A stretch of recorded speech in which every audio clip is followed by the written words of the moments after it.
What's up, everybody? It's 5 a.m. We're in central London, and we are headed to Liverpool. I got my Bam Britain t-shirt on, train schedule, train tickets.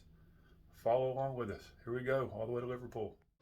All right, so we're heading down the Strand to Charing Cross Station, and we're going to get on the subway, the underground, up to Euston, and that's going to take us up to Liverpool. So, some of the first guys out. Not busy yet.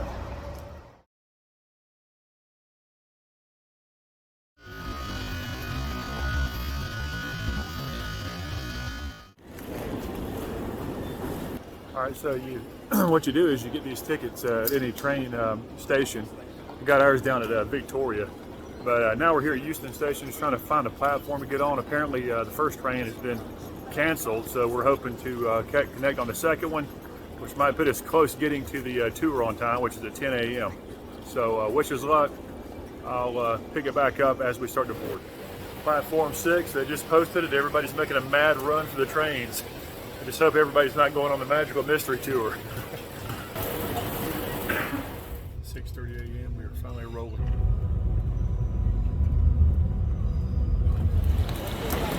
All right, made it to Liverpool. Now we are going to try to find our way over to James Street Station. This is Lime Street, and then on to the Albert Docks where the tour starts. Got about 30 minutes. About a 2-hour ride from London, maybe about 2 hours and 20 minutes. But we're going strong. See Sam back there over my shoulder, trying to regroup, get his stuff together. Man, look at this. All right, let's keep it going here. Trying to find a way over to James Street. Let's see what happens. It's not far. That little one in the middle, that black building, and that other one. Yes. That is the Port of Liverpool building. Okay. In the Second World War, all this. All right, so the instructions say go to the courtyard. Anchor Courtyard, and here we are, man. We made it.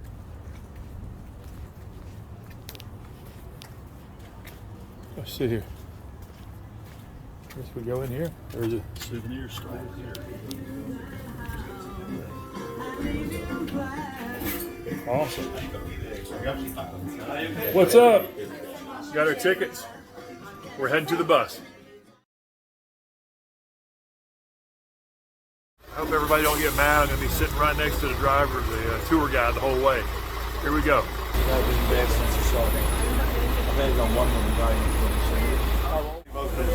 Hello, sir. What name is it, please? Name is Striplin, James Striplin. Great. Where are you from, Jim? From Alabama. Alabama? Very welcome, folks. Thank you very much. Thank you. All right. Good morning. How are you, sir?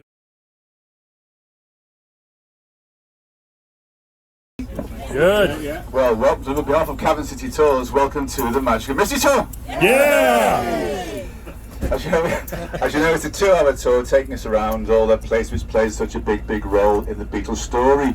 Now we're going to see 4 childhood homes, including 2 of the homes where 2 of the Beatles were born. We're going to talk about Brian Epstein, of course, the Beatles manager. Show how important he was, but also contrast his lifestyle with that of the Beatles. We're going to have a look at the schools and colleges, the role they played in getting John, Paul and George together, as well as seeing the place and telling the story about John first met Paul back in 1957. But of course it would not be a Beatles tour if we didn't see such iconic places as Penny Lane. Yeah! Strawberry Field, folks. Forever. Before finishing off at the world famous Cavern Club. Yeah! Now folks, you've all got these boarding cards. Make sure you keep hold of those cards when you get into the cabin for free, of course. If for some reason you mislay any cards, don't worry. You don't have to pay to get into the cabin later on. All right, tour's off to a great start. Tour guide's doing an excellent job. Just left the docks, going towards some of the sites. Got some Beatles music playing right now. Can't wait to see what's next. 5 doors down on the left-hand side, number 9. That's where Richie was born, as I say, on 7 July 1940. He was an only child, Mum Elsie and Dad Richie. But by the time he was 3, his mum and dad separated. And his father left number 9 Mansion Street to move to the last house on the left-hand side, number 59, to live with his mum and dad again. So as you can imagine, Richie's mother wasn't very happy having her ex-husband in the same street, and she wanted to move. Now, Richard's birthplace is not the biggest house in the world. Those of you not from this country might not know the expression 2 up, 2 down. 2 up, 2 bedrooms, 2 down, a front room and a kitchen and the outside toilet in the backyard. But actually Richard's birthplace was 2.5 up, 2 down. I had an extra small bedroom upstairs. Either way though, not the biggest house in the world. But Richard's mum thought it was far too big for 2 people, so she wanted to move to a smaller house, at the same time a cheaper house, but maybe most importantly, get away from her ex-husband. Well, where did she go? Not very far actually. The house we've seen it on the left hand side, number 9 Madison Street, Dartmouth Grove, which is just this right hand side, just where this mural is right now in fact. So folks, we did the second house in 2 parts. There's the front half of the bus. I want you to look right down Admiral Grove. You see a pink and white house on the right hand side. In fact, just where those people standing right now, that's quite handy. And when Dennis moved forward in the second folks, goes towards the back, you're looking for the pink and white house on the right hand side, number 10 Admiral Grove, where Richie and his mother moved to in 1945, and where Richie stayed until he was about 23. In fact, his 21st birthday party was actually held in that house. Who attended it? John, Paul, George, and Keith. All right, so first stop was Ringo's house. But it wasn't just divorce. Now, when people in Liverpool think about Penny Lane, we don't really think of it as just one street, but rather like a commercial area with lots of wine bars and restaurants these days. But also an area where you can find a street called Penny Lane. Now, as we turn right here, the first left over there will be Penny Lane itself. Now, what we're going to do, everybody, is just stop just before the lane, get off the bus, just walk forward a little bit, get photographs with the road sign, then get back on the bus, then turn left into the lane. And when we do turn into the lane, many of you probably expected to see a bank, a barber shop, maybe even a shelter in the middle of the roundabout. Well, you won't see them just yet, folks, but don't worry, if they do exist, they're at the other end. What we will do, as I say, get on the bus, go down the full length of Penny Lane. At the other end, I'll point out the bank, the barber shop and the shelter, and then I'll explain why Paul wrote the song back in 1966.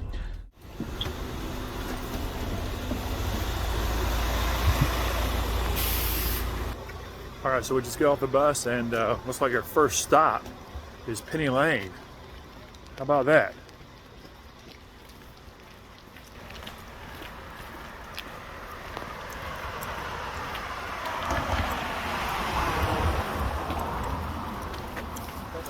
Right here.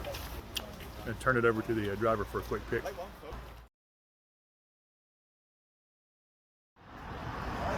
All right, so this is Penny Lane, folks. So I think we must be on the west end of the street, and looks like it goes way down there to where your shelter around the roundabout, barber shop, and all that stuff is. What's that song?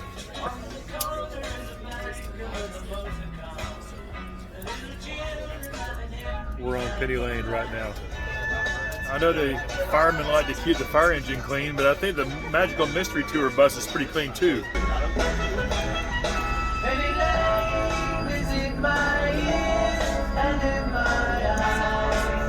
I lived in the south of the city. To go into school from home, we were catching a bus, which will actually go right to left where we are right now, and the same journey left to right at the end of a long school day. Now, on that daily journey to and from school, Paul used to stop here at the shelter and change buses before carrying on to town to the left and back home to the right. Now, when he was asked about the song many years later, he said it was part reminiscence and nostalgia, but also part fact, because many people he saw on that daily journey to and from school are some of the ones he decided to include in the lyric of the song. So think about the song. What was actually happening at the shelter in the middle of the roundabout? A pretty nurse was selling poppies from a tray. That was a friend of John's. Went on to marry one of the choirmen, a boy called Pete Shotton. When we do move forward, on the right, to the right of the shelter, you see a bank. That was one of 3 banks there at the time. And what was the bank doing in the sun? Going to get his hair cut. Now, folks, when the lights do change, we're going to move forward. Where there are some cars parked up on the left-hand side, including like a rather psychedelic-looking taxi. That's parked outside what is now a Tony Slavin barber shop. Originally, it was Italian barbers, Bioletti's, where John, Paul and George used to get the haircut. And on the right-hand side is St. Barnabas' Church. Again, not mentioned in the song, but Paul McCartney was a choir boy there. And he came back to the church in 1982 to attend his brother Mike McCartney's wedding as Mike's best man. So folks, we haven't had to stop it as such, but if you need to get a photograph of the barber shop, it's just here on the left-hand side, just where this black car is parked as well. And if you saw that James Corden programme in 2018, Carpool Karaoke, that's the barbershop that Paul wrote into that Saturday afternoon and just stared the hairdresser in mid-haircut, give it a little bit of a shock. Wrote the song, he was talking about maybe Dylan Thomas' story. I suppose the final link with the area is that George Harrison was born 10 minutes walk from the barbershop, and that's where we're going to go to right now. Sorry, it was one of the many songs I hate to interrupt when I'm doing the commentary.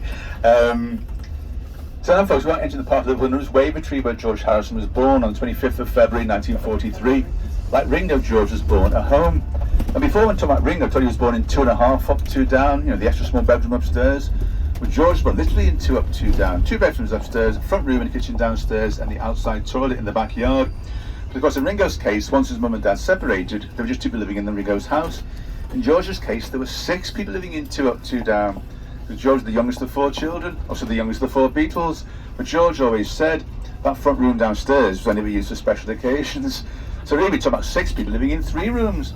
But despite the very cramped conditions, George actually had the happiest of all the Beatle childhoods. He doesn't suffer any illness himself when he was growing up. There's no divorce in the family or the death of a parent at an early age. Not only that, his grandmother lived in the next street. So very happy living around here. Folks, let's go have a look at the house where George was born. It's number 12 Arnold Grove. He was actually born in the front room downstairs. All right, so we're off the bus and we're going to see George Harrison's childhood home.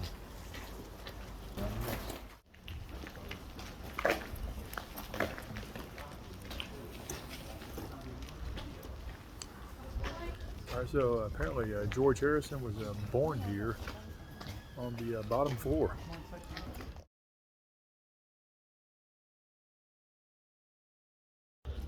All right, so just a couple of things here in regards to Liverpool and George Harrison's house. Apparently he's like 14 years old when Paul tried to convince John to let him into the group. But it's kind of cold out here in Liverpool. It's cloudy. Definitely breezy. You can see why guys would want to get together and play music. Get out of the cold, do something warm.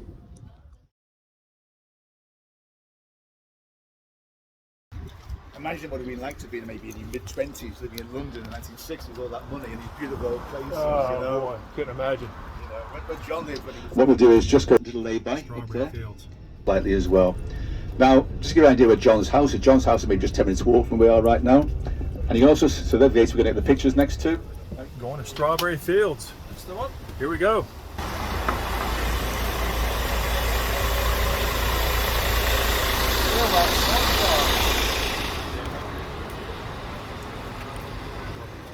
All the way from Hartford, Alabama to Strawberry Fields. How do you do that, man? That's awesome. Oh, I'm going to try to sign the fence here at Strawberry Fields.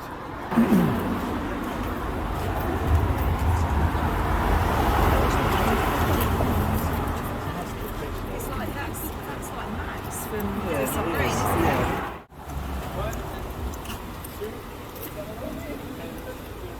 it? Strawberry Fields. Forever. Involved coming out of the gate, which is on your left hand side, crossing over the tram lines, heading towards the bus stop. And when she did that, a car came along and hit her and killed her almost instantly, because John was devastated because he first lost his mum twice. First went against to live here in 1945 and killed by that car 13 years later. Looks like we're going to Paul McCartney's house.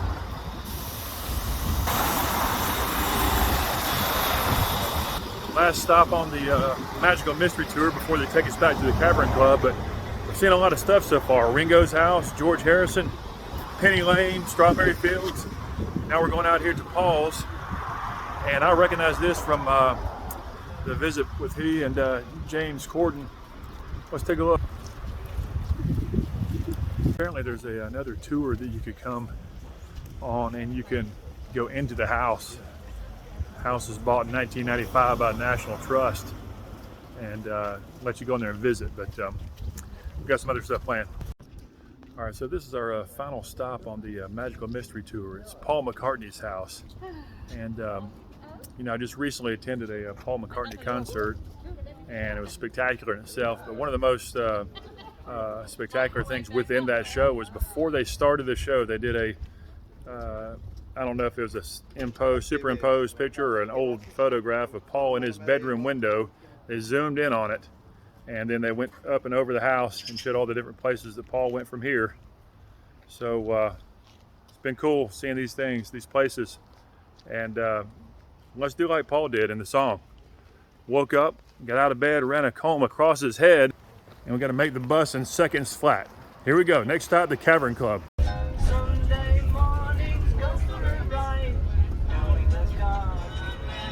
Almost back to the Cavern Club, and wouldn't you know it, Sam's favorite song is on. Ticket to Ride. What a song. Thank you, sir. Enjoyed it. Sorry about the lengthy journey. No, that was awesome. That was awesome. Great job getting around the city. See you soon, folks. Thank you very much. We enjoyed it thoroughly. Jim Striplin. That was awesome. Really enjoyed it. Sam. Great to meet you both, Dave. It's really good. All right, so the Magical Mystery Tour is over, and it's dropped us off at a place that we've been looking to go to for a long, long time. Now look, I've got my Band Britain t-shirt on, guys, and I'm going to take us in here in just a second. Follow me down this alleyway to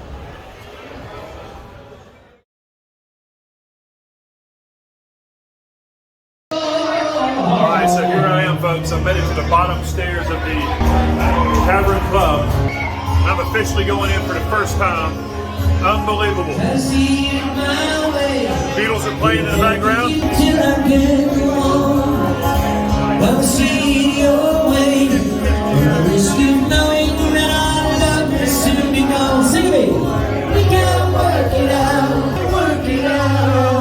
How about this? Low ceiling. I can imagine John, Paul, Ringo, George all right there on the stage. Right in front of me. We can work it out and get it straight. Say goodnight. We can work it out. We can work it out. When life is very short and there's no time. All right, guys. Here's a really close-up look at the stage of the Cavern Club. Check this out.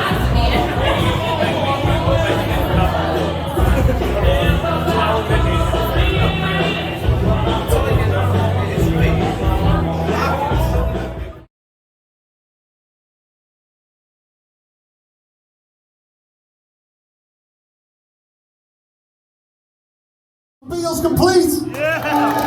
All right, Beatles Cumberland in the Cavern Club. Yes, sir. Let's go. 17, love, what I made, generations was waiting on the bed. Saying goodbye to the Cavern Club. Man, what an experience. All right, we came all the way from Hartford, Alabama to get a haircut on Penny Lane. It is? Right here. Remember, there's a barber showing photographs of every head he had the pleasure to know. I'm about to go in here and get a haircut on Penny Lane. Unbelievable. Let's see how it goes. How did you just for the day? Just for the day. Yeah, set the train off. Yes, ma'am. We took the train up and then we... It's only 2 hours, isn't it? That's right. And we went on this thing called the Magical Mystery Tour. Oh, yeah. Did you pass before? Yeah, I heard there was a barber taking photographs of every head they ever had. Yeah. So, Apparently. that's right. I came on in.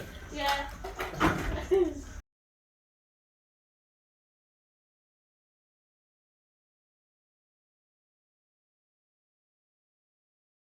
I'm with my new favorite stylist, Adele, here at Tony Slavin Barbershop. This is the barbershop that Paul McCartney and the Beatles used to get their haircut at, right here on Penny Lane.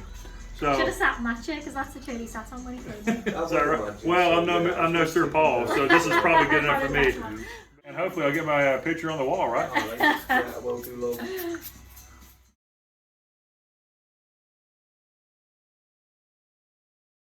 That's right here. This is the bank. Banker would have went down the street right behind me to Tony Slavin, the barber shop. And he comes in out of the pouring rain, and it was very strange, but he still got a haircut right here on Penny Lane.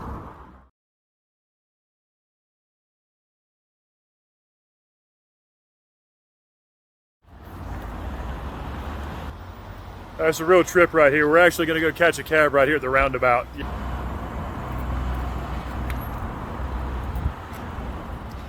All right, so Sam and I have made it to our final stop on the Beatles tour of Liverpool. You might recognize this place from the James Corden episode with Paul McCartney. They surprised the patrons here at this pub called the Philharmonic. So we're going to go inside and see where that happened at and check it out. Maybe get something to eat here too.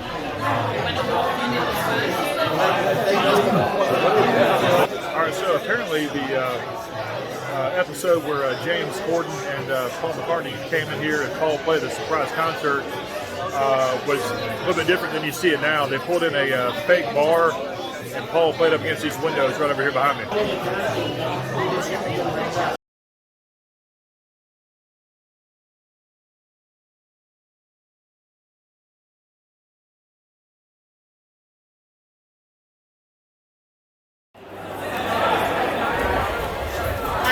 All right, so the Beatles tour of Liverpool has officially come to an end. Sam and I made it back down to London, and the first stop was Euston Station, which is where the trains leave to go to Liverpool, and we're staying here on Fleet Street, so we came all the way down to Charing Cross Station.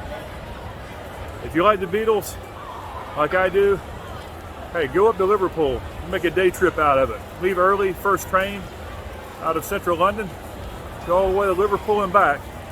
It's about 10 o'clock, nice and cool, and it was one heck of a day. So I'm glad you came along with me. Until next time, this is Bob Striplin saying over and out from London.